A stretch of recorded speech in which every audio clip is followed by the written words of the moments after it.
Hello and welcome to Spectrum TV News at 9. I am Francis Edate, coming to you live from Uyo, the capital city of Akwa Ibom State.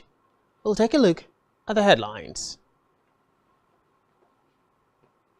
INEC presents certificate of return to President-elect Ahmed Bola Tinubu. Vice President Yemi Osinbajo congratulates Tinubu. Plus, World Health Organization chief visits Rebel Health Syria for the first time after earthquake. We will bring you details of the stories and more in a moment.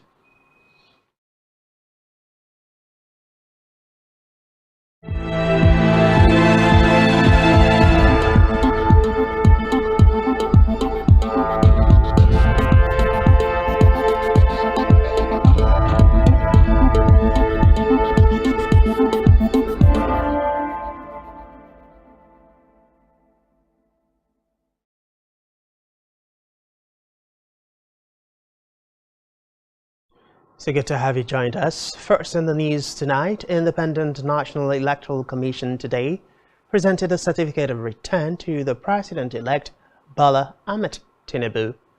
The certificate was presented to Tinubu by the INEC chairman, Professor Mahmood Yakubu, at the International Conference Center in Abuja, the nation's capital. His running mate, Kashim Shettima, also got his certificate of return at the event.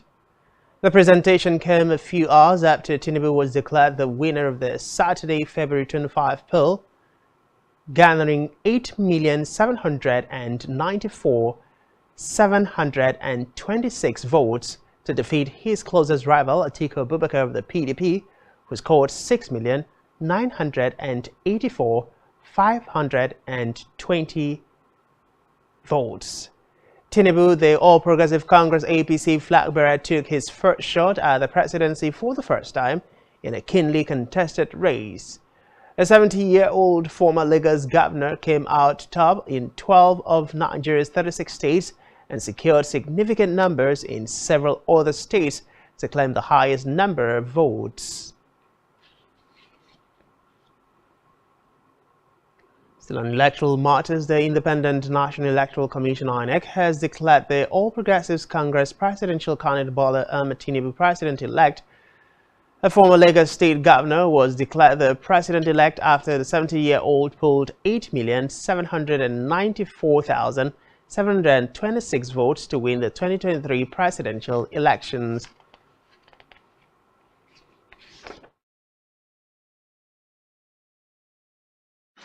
Tinubu Bola Ahmed of the APC, having satisfied the requirements of the law, is hereby declared the winner and is returned elected. Thank you. Meanwhile, President Muhammadu Buhari has congratulated the winner of the just concluded presidential election, Bola Tinubu, on his victory in the 2023 polls. Reacting to the result, Buhari described the president-elect as the best person for the job, adding that he will work with him and his team to ensure an orderly handing over of power. Still on electoral matters, President Muhammadu Buhari and President-elect Bola Ahmed Tinubu have asked the People's Democratic Party and Labour Party not to resort to violence, but approach the court to seek redress over their claims that the Saturday presidential election was marred by rigging. Recall that the opposition parties had, during the collation of result, called for the cancellation of the election and also asked the Independent National Electoral Commission chairman Mahmood Yakubu to step down from his position over claims that the election was rigged in favor of the ruling party. Reacting to the claims in a statement, the president asked the opposition party to approach the court and prove their case.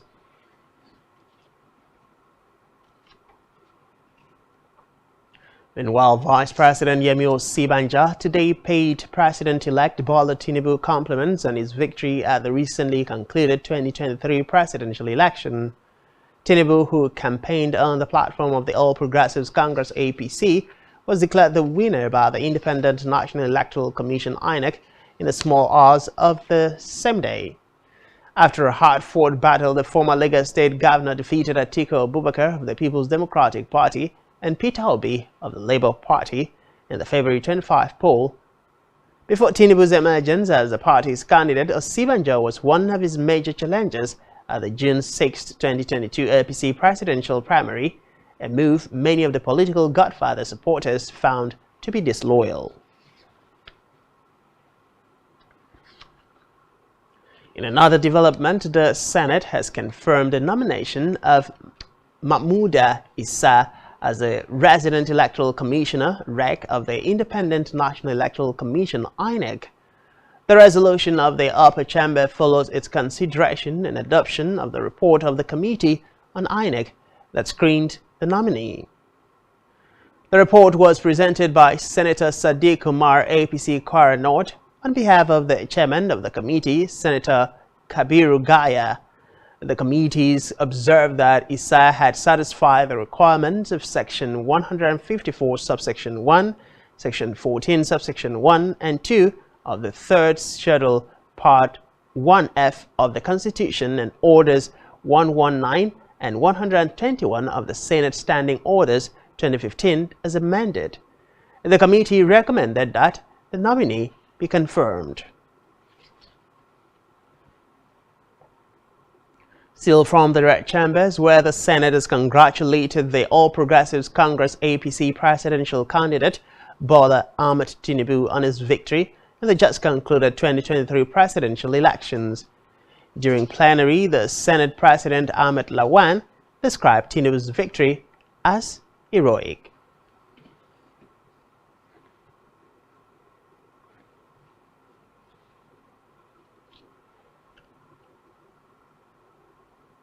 Still from the Green Chambers, the majority leader of the House of Representatives, Al-Hassan Ado Doguwa, has been arrested by the police for allegedly being involved in the killing of 3 individuals.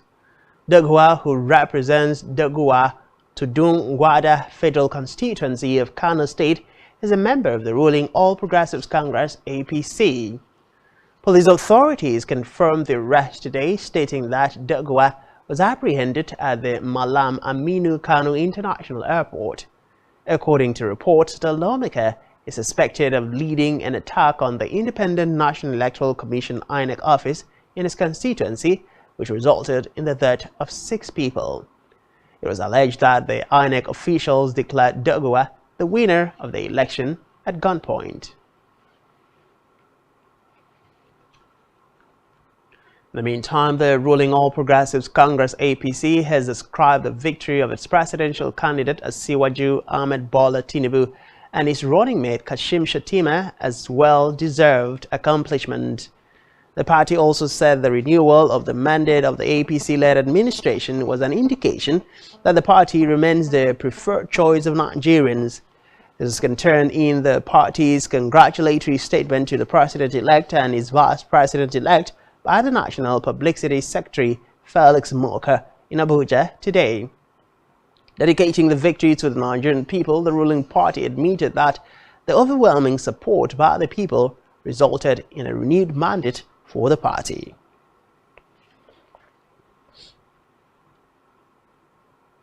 In a related development, the All Progressives Congress Presidential Campaign Council has urged the presidential candidates of the People's Democratic Party, Atiku Abubakar, and the Labour Party, Peter Obi, to accept defeat and congratulate Nigeria's President-elect Bola Ahmed Tinubu. The APC-PCC media advisor Dele Alike said this while condemning the LP and the PDP for calling for the cancellation of the presidential election. Recall that PDP and Labour Party on Tuesday held a media briefing against the conduct of Saturday's presidential election. The parties also called on the Independent National Electoral Commission to cancel the election.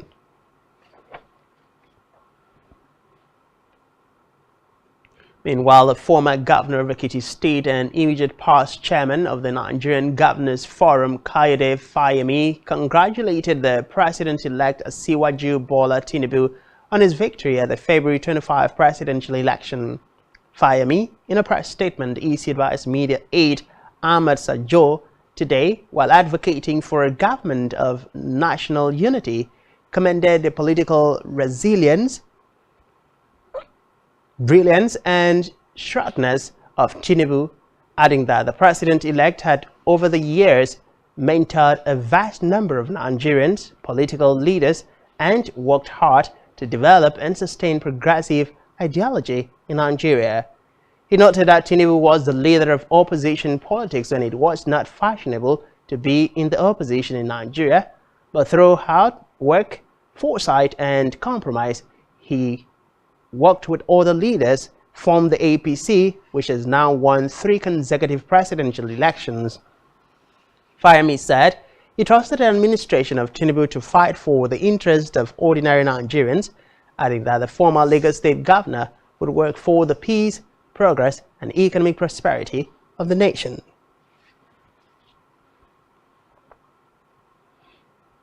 In a related development, Yobe State Governor Mai Mala Buni said Nigerians have elected the best team in Asiwaju Bola Tinubu and Kashim Shettima to run the affairs of the country.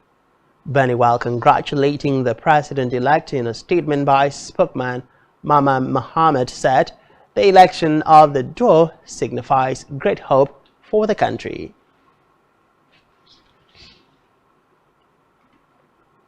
In the meantime, Vice Presidential candidate of the Labour Party LP Yusuf Dati Baba Ahmed today vowed to reclaim the party's mandate, noting that he and the Labour Party candidate Peter Obi won the election. He made this known in a statement he signed today as after the Independent Electoral Commission INEC declared the candidate of the All Progressives Congress APC, Ahmed Bola Tinubu, winner of the presidential election. He noted that since election results were unable to be transmitted electronically, there was no election.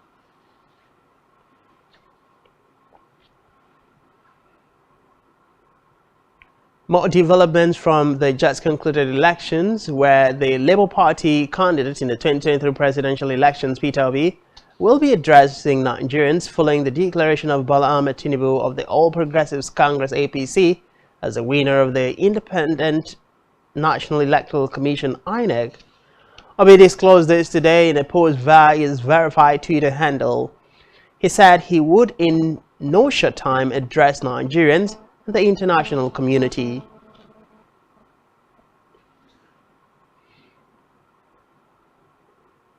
Away from that, ahead of the planned population census, the National Population Commission has trained 30 journalists in Gombe State at the one-day capacity building workshop organized for journalists. The Federal Commissioner of the National Population Commission for Gombe, Abubakar Damburum, noted that census was a unique opportunity for Nigerians to be enumerated. Damburam said that the Commission has also trained state facilitators in the effective covering through the use of digital personal assistant device. He said local government ad hoc staff comprising supervisors and enumerators would also be trained. In another development, the trial of the former Accountant General of the Federation AGF, Ahmed Idris, on alleged 109 billion naira corruption charges was today stalled at the High Court of the Federal Capital Territory FCT over the disappearance of one of the statements he made to the Economic and Financial Crimes Commission (EFCC) during investigations. The statement dated July 5, 2022 could not be located by EFCC in its own file, that of the High Court as well as that of the defense team. At today's proceedings, the anti-graft agency, through its counsel Oluwaleke Atalobe, had kick-started the trial within trial following the denial by the ex-accountant general that some of the statements he made to EFCC in respect of the 109 billion naira alleged fraud were made voluntary. Idris, who was rearranged last October, had persistently alleged that the key statements proposed by the FCC to be used against him in the alleged corruption charges were made under duress. Following the allegation, Justice Halilu Yusuf ordered a trial within trial to authenticate the claim.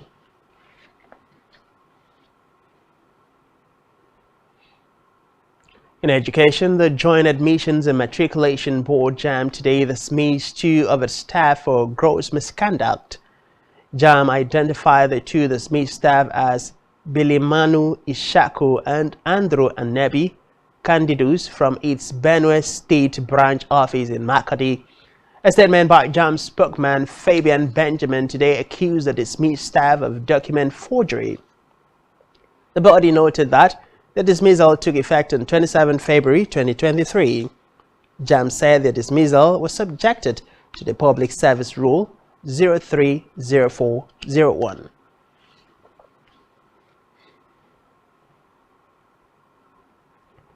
To financial crime now, where the Economic and Financial Crimes Commission EFCC today arraigned Abdul Salami Sela Abdul Karim before Justice Mohammed Nasir Yunusa of the Federal High Court in Kano State.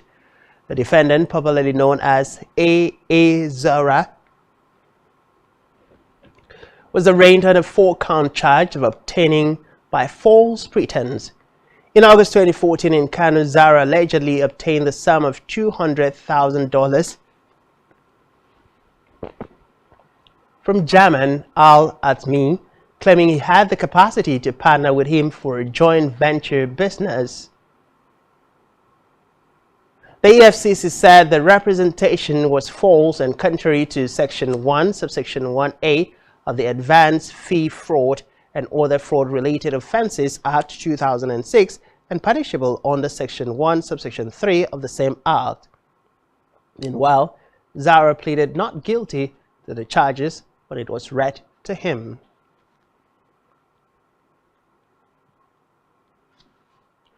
And still to come in the news, Chinese factories boom while Japan's are in reverse. Stay with us.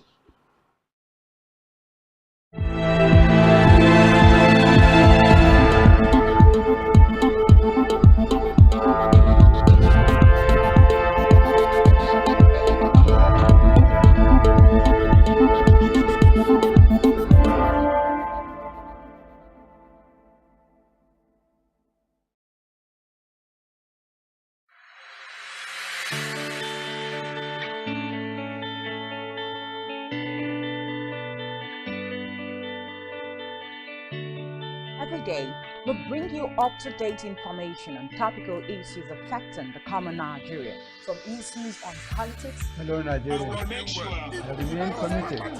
Security,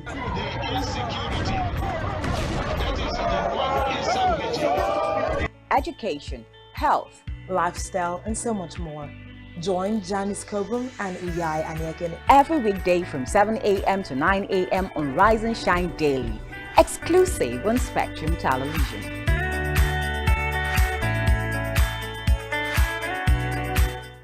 The Nigerian police, which is the only one allowed by grossly abuse. Our governors have to share police powers with the president as stipulated by the constitution. We do not have a federal government police force. We have the Nigerian police force, which shall be administered, organized, and supervised by the Nigerian police force. No, my lord, I want to say something. I want to say something here. Perhaps it might also enlarge the scope of people who should be invited here for examination. My lord, if we cannot find those who literally murdered Abiola, who are those people who could be said to be the beneficiaries of the death of Abiola? Rogers has linked you with some of the killings he did. He never did. He linked you with the attempted murder of Hebrew. He did not. My lord, the Matters Council is leading the evidence in our matters. Is this an adversary proceeding? It's not, my lord, but we can't be talking about cases which are in court, Is my lord. this an adversary proceeding? It's not, my lord. These cases are in court, my lord. I'm just reminding your lordship. My lord, sorry, my lord, I think I'll be in cross-examination. Legally Speaking, a program that deals with legal issues and questions we face as citizens of this amazing country, Nigeria. Legally Speaking. Join us every Friday from 5 p.m. to 6 p.m. for Legally Speaking. As Nigeria prepares for the general elections holding from 25th February 2023, broadcasters are enjoined to make ethical reportage their watchword. All political programs shall observe the provisions of the Nigeria Broadcasting Code and other extant laws relating to broadcasting. All broadcasting stations must adhere to the principles of pluralism and ensure equitable airtime to all political parties or views. All political programs shall adhere to the general principles of legality, decency, and truthfulness. For the avoidance of doubt, the broadcast of a political campaign, jingle, announcement, or any other form of partisan party identification or symbol ends not later than 24 hours before polling day. Hate speech is prohibited. Be professional. NBC, your right to quality broadcasting. Announcer Management.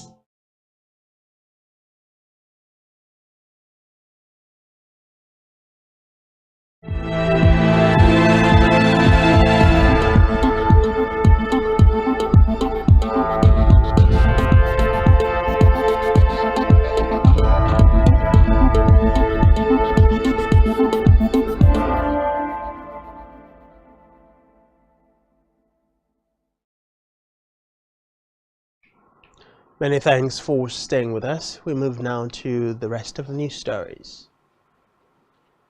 In Africa, civil society and human rights groups have called on the UN to block efforts by the Ethiopian government to run an independent probe into crimes allegedly committed during a brutal civil war in the country's north.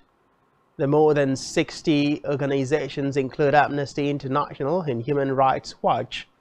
In a letter written to the UN Human Rights Council member states, the organization said they were alarmed by plans by Addis Ababa to present a resolution that seeks to cut short a UN-mandated inquiry. Meanwhile, Ethiopia has resisted the UN's International Commission of Human Rights Experts on Ethiopia, ICHRE, since its inception in 2021, calling it politically motivated and had previously attempted to cut its funding. Meanwhile, over 1,000 Kenyan traders have reportedly protested in the capital Nairobi against Chinese traders. Reports say the demonstration comes in the wake of controversy elicited by the coming of China's Square retail outlet of general merchandise, whose prices are on average 45% lower than those prevailing in locally owned enterprises. Meanwhile, Trade Minister Moses Kuria has offered to take over China's Square lease from its Chinese owners and hand it to local traders.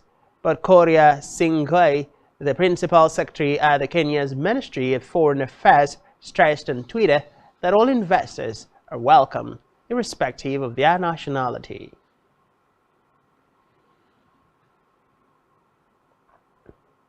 In the meantime, Burkina Faso has scrapped a 1961 agreement on military assistance with France, a move that comes only weeks after it told the French ambassador and troops supporting its anti-jihadist campaign to quit the country.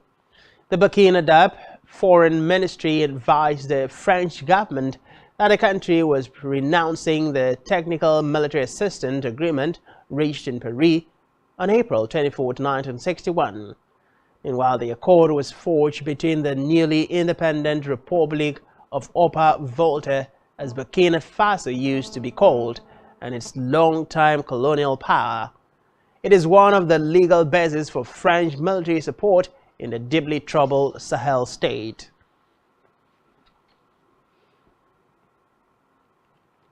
In the meantime, the state-run news agency in Somalia says at least 10 Al-Shabaab militants have been killed in a security operation in the central Hiran region. It said those killed in the engagement included 3 senior commanders of the Islamist group, adding that the National Intelligence Agency and international partner forces were involved. Al-Shabaab has lost large areas of territory in recent months in the face of an offensive by Somalia's military working with the African Union, U.S. forces and clan militia, but it continues to launch attacks in the capital, Mogadishu, and some neighboring countries.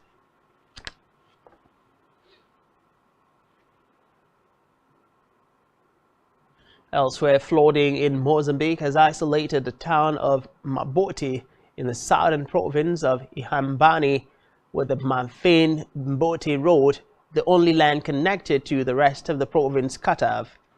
Provincial roads officials Daddy Mendes explained that heavy rains that hit the province after the landfall of tropical cyclone Freddy made it difficult for vehicles and people to move around. He said the rains destroyed close to 700 kilometers of roads across the province, disrupting traffic. Meanwhile, in the city of Beira, in the central Sofala province, the number of families looking for accommodation centers continues to increase because their homes are flooded. On a foreign scene, an Italian firm contracted by French energy giant Total Energy said today it was gearing up to resume work on its Mozambique gas project that was halted for security reasons in 2021 as soon as in July. Total Energy has long been cautious about the possibility of restarting operations on the $20 billion onshore liquefied natural gas project in the African country's restive Cabo Delgado province. But Sapiam and Energy Services Company tasked with the project's development said that following talks with the French firm, it's expected operations to restart soon.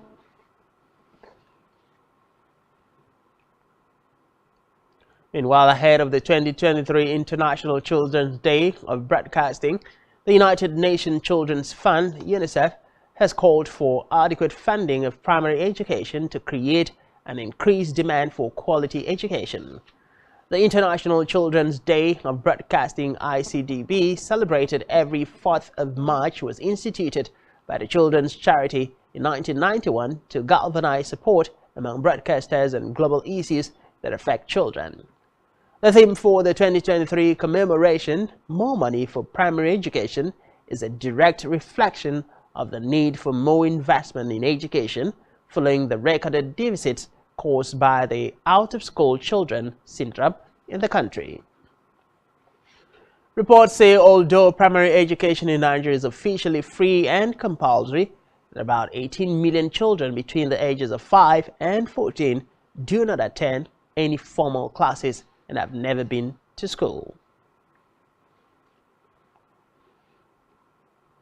Elsewhere, the Israeli parliament backed a key part of a controversial judicial overhaul at first reading, despite protests across the country against a bill critics see as a threat to democracy. Lawmakers voted by 63 to 47 to give more weight to the government in the committee that selects judges and to deny courts the right to rule on legislation they deem in conflict with so-called basic laws, Israel's quasi-constitution. The bill will now return to the Law Committee for more debate ahead of its second and third readings in the plenum before it becomes law. In the meantime, weeks of anti-government protests in Israel turned violent today for the first time as police fired stun grenades and a water cannon at demonstrators who blocked a Tel Aviv's highway. The crackdown came shortly after Israelis headlined National Security Minister urged a tough response to what he said were anarchists. The violence came as thousands across the country launched a National Disruption Day against the government's plan to overhaul Israel's judicial system. Meanwhile, Prime Minister Benjamin Netanyahu's allies say the program is meant to reduce the influence of unelected judges, but critics, including influential business leaders and former military figures, say Netanyahu is pushing the country toward authoritarian rule and has a clear conflict of interest in targeting judges as he stands trial on corruption charges. Reports say since Netanyahu's government took office 2 months ago, tens of thousands of people have taken to the streets to protest the changes, which they say endangers Israel's fragile system of checks and balances. Today, however, marked the first time police used force against the crowds.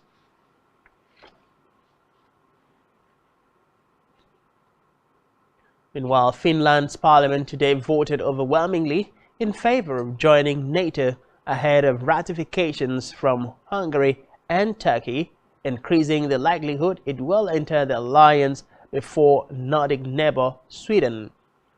Both Finland and Sweden dropped their decades-long policies of military non-alignment and applied to join the Transatlantic Defense Pact last May in the wake of Moscow's invasion of Ukraine. However, Sweden has had several diplomatic starts with NATO member Turkey, which threatened to delay its membership bid and chances of joining at the same time as Finland. Meanwhile, Finnish lawmakers approved legislation affirming that Finland accepts the terms of the NATO treaty by 184 votes against 7, with 1 abstention and 7 members of parliament not being present.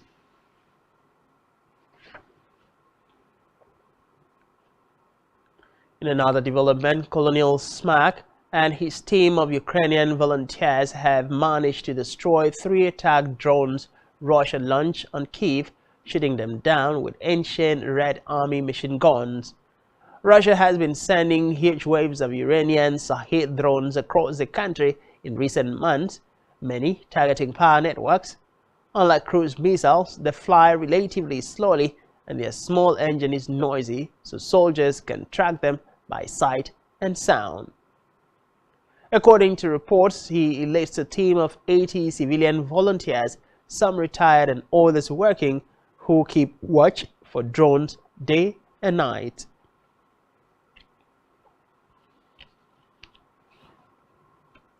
Meanwhile, more than 35 people were killed when 2 trains collided overnight near the Vale of Tampa. Greek Transport Minister Kostas Karamanlis resigned today, saying it was his duty to step down out of respect for the memory of those who were killed. According to reports, a station master for the city of Larissa has been arrested, although the cause of the crash remains unknown. The train crashed 220 miles north of Athens, killed at least 36 people when a high-speed passenger train heading to the northern city of Thessaloniki carried into a freight train from the opposite direction, flying off the track and bursting into flames.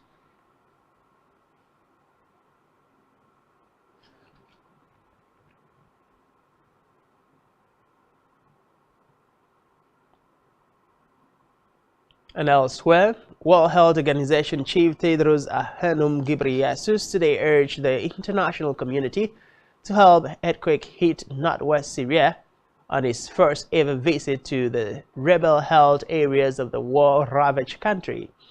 According to Tedros, after entering from neighboring Turkey via the Bab al-Haba border crossing, the people of northwest Syria need the assistance of the international community to recover and rebuild. Recall that the WHO chief had already traveled to government-controlled Aleppo and Damascus the same week as the February 6 disaster that killed more than 50,000 people in Turkey and Syria. Tedros today visited several hospitals and a shelter near the Turkish border for people displaced by the disaster.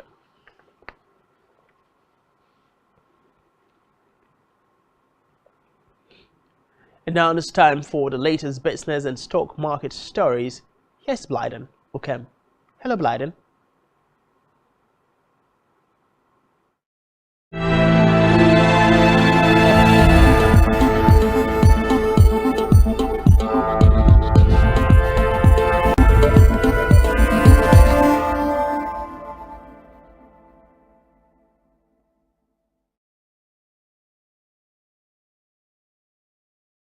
Good evening. It's a new business day. My name is Blyden Ukem. Manufacturers in Asia's 2 biggest economies are performing differently after the pandemic. Factory activity in China expanded last month at the fastest pace in more than a decade, according to official figures. However, in Japan, manufacturing activity shrank in February at the fastest pace in over 2 years. Firms around the world are balancing reopening as COVID restrictions ease against rising costs from energy to workers' wages. China's Manufacturing Purchasing Managers Index, PMI, rose to 52.6 from 50.1 in January, according to China's National Bureau of Statistics. It was the highest monthly reading since April 2012. Nigeria's private sector contracts in February. The Stanbic IBTC Bank Nigeria's Purchasing Managers Index PMI sank to 44.7 in February of 2023 from 53.5 in the prior month. The latest reading pointed to the first contraction in private sector businesses' conditions in over 2 years, ending a 31-month sequence of expansion. Steep reduction in output and new orders were observed, attributed to the cash shortage challenges experienced across the country during the month. Consequently, firms scaled back their purchasing activity and employment. Meanwhile, persistent fuel shortages saw petrol pump and its prices increase, while added to price pressure and led to suppliers' delivery delays. Lastly, business sentiment was at 5-month high, supported by hopes that economic conditions will improve alongside business expansion and investment plans.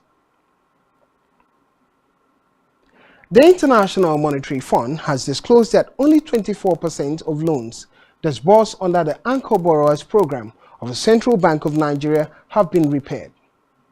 This was contained in the IMF selected issues paper on Nigeria, which was prepared by a staff team of the fund as background documentation for the periodic consultation with the country.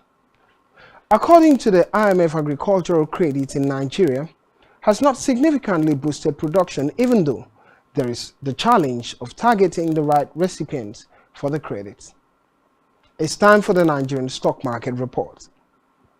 Today is the first trading day of the month of March, and the benchmark all-share index dropped 297.65 basis points to close at 55,508.61 points, a one-month gain of 3.76%. The current market capitalization of the Nigerian Stock Exchange dropped from 30.4 trillion naira to 30.2 trillion naira today. In aggregate, 105 listed equities participated in trading, ending with 30 gainers and 12 losers. Veritas Capital Assurance led the gainers with 10% share price appreciation, closing at 22 kobo per share.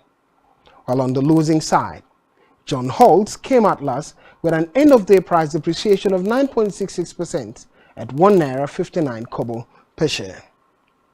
Transcorp Nigeria recorded the highest volume of 47.9 million traded shares. This is all on business news. Thanks, Blyden. Still to come in the news.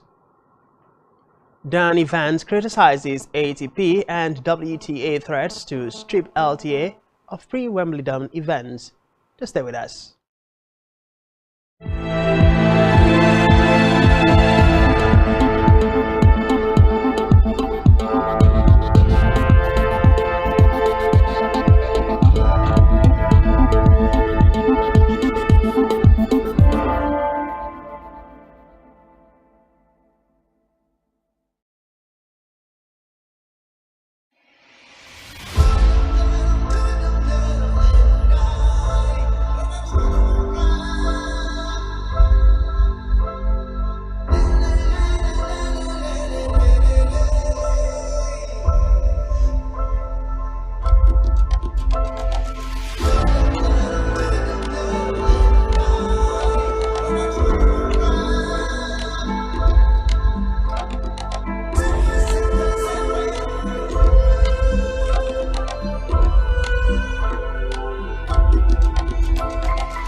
allowed by gross level. Our governors have to share police powers with the president as stipulated by the constitution. We do not have a federal government police force. We have the Nigerian police force, which shall be administered, organized, and supervised by the Nigerian police force. No, my lord, I want to say something. I want to say something here. Perhaps it might also enlarge the scope of people who should be invited here for examination. My lord, if we cannot find those who literally murdered Abiola, who are those people who could be said to be the beneficiaries of the death of Abiola? Rogers has linked you with some of the killings he did. He never did. He linked you with the attempted murder of Hebrew. He did not. My lord, the matters council is leading the evidence in our matters. Is this an adversary proceeding? It's not, my lord, but you can't be talking about cases which are in court, Is my lord. this an adversary proceeding? It's not, my lord. These cases are in court, my lord. I'm just reminding your lordship. My lord, sorry, my lord, I think I'll be in cross-examination. Legally Speaking, a program that deals with legal issues and questions we face as citizens of this amazing country, Nigeria. Legally Speaking. Join us every Friday from 5 p.m. to 6 p.m. for Legally Speaking.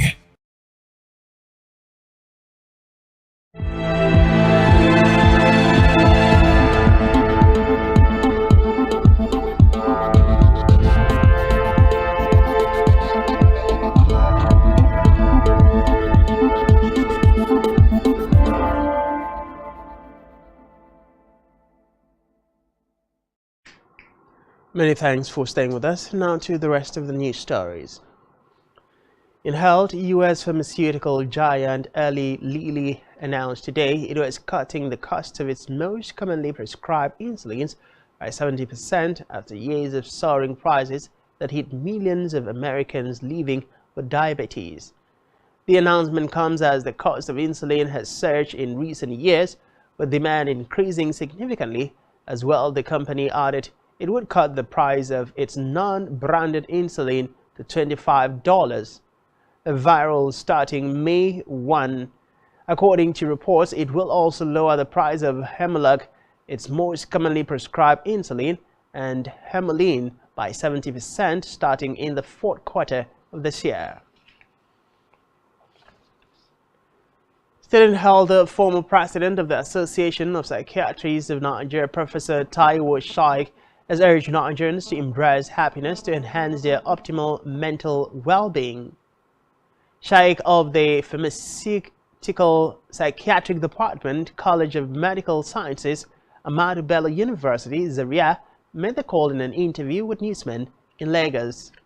He urged people to always share their thoughts with positive-minded people to boost their happiness and mental health. The medical expert said that engaging in positive activities that give happiness while avoiding anger would help in promoting optimal mental well-being and prevent depression. The psychiatrist, who noted that there could be no physical health without mental health, advised people to get themselves surrounded by positive-minded people in the interest of their mental well-being.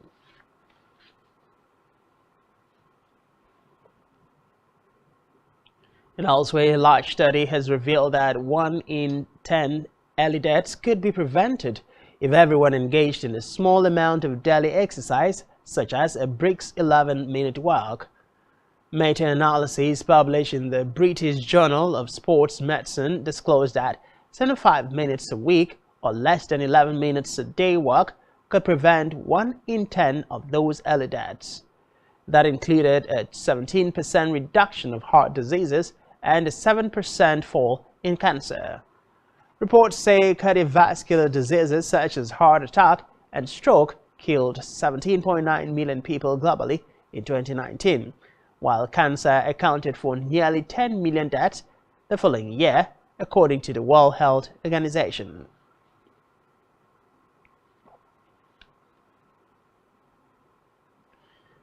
Over now to Isaac for latest sports stories. Stay with us.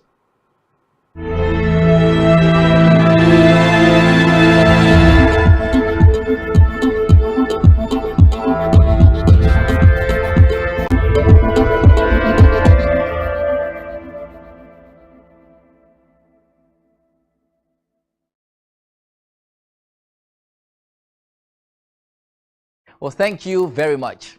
Well, in sport, Danny Evans, Britain's #1, criticized ATP and WTA tours for threatening to strip the Lawn Tennis Association (LTA) of pre-Wimbledon events like the Queens, the Russians and Belarusians stay banned. In 2022, the LTA and the All England Club banned entries following Russia's invasion of Ukraine. The LTA was fined £1.4 million by the ATP and WTA for its move, while Wimbledon was played without ranking points. The announcement to ban Russian and Belarusian athletes was generally well received by the UK, but led to the removal of ranking points at Wimbledon and resulted in large fines. Following an appeal, the fine from the WTA will be halved to £500,000 if players from the two nations are allowed to enter this year. Well, talking about basketball, Nigeria's representative in the 2023 Basketball Africa League (BAL), which dunks off on March 11 at the Dakar Arena, Coral Falcons, has recruited Senegalese star Kadim Rasoul Mboub to help their cause in the competition. The 12 teams in this year's competition were allowed to recruit 12 NBA Academy African prospects from 7 countries during the second Elevate draft on February 24th.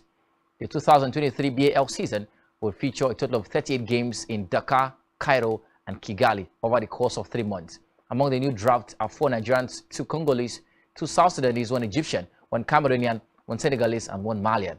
The Nigerians in the competition are Joy Igovo-Dia, who will play for ABC Fighters of Cote d'Ivoire, Ruben Abuchi, recruited by Stade Malien of Mali, Churchill Abbas, who will play for AS Monastir in Tunisia, and Shegun Obe, who will play for Uganda City Oilers. In football, Nigeria's under-20 team, the Flying Eagles, have won the Fair Play Award at the ongoing African Under-20 tournament in Egypt.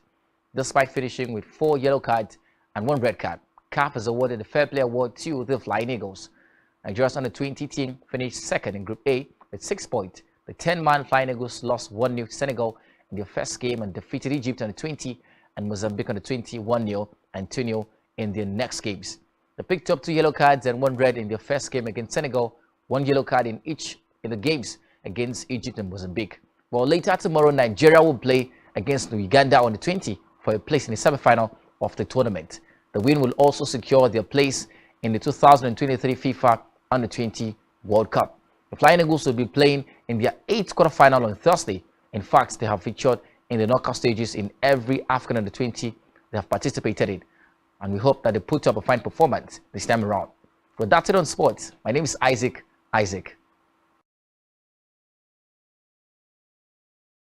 Well, thank you, Isaac, for taking us around the world of sport. We move over to entertainment, where Nigerian singer Paul Okoye, also known as Rude Boy of P-Square, has broken silence amid the victory of Bola Tinubu in the 2023 presidential election. Okoye, who is an avid supporter of the Labour Party presidential candidate Peter Obi, took to his Instagram page to share a post in the wake of Tinubu's victory. Okoye shared a picture of Obi describing him as the only man changing the narrative in the country. Still on entertainment, Nigerian megastar Burna Boy and fast-rising sensation Victony will be joining American music stars Drake, Usher, and Summer Walker as part of the J. Cole's 2023 Dreamsville Festival in North Carolina. The one on Saturday will be headlined by multi-platinum selling R&B global superstar Usher, with additional performances from Lil Durk, Ari Lennox, City Girls, Sean Paul, Ed Gang, Jesse Reyes, and Key Clark, amongst others, while Sunday features one of the world's biggest international superstars, Burna Boy, as well as a curated selection of artists like Summer Walker, J.I.D., Gorilla, Bass, Waka, Flaker Flame, Mario, and many more. To close out the 2023 edition of Dreamsville Festival on Sunday night, J. Cole will welcome fellow international icon Drake to appear as a special guest during his headlining set on the festival main stage, as the two will perform a medley of hits from each of their chart-topping catalogs.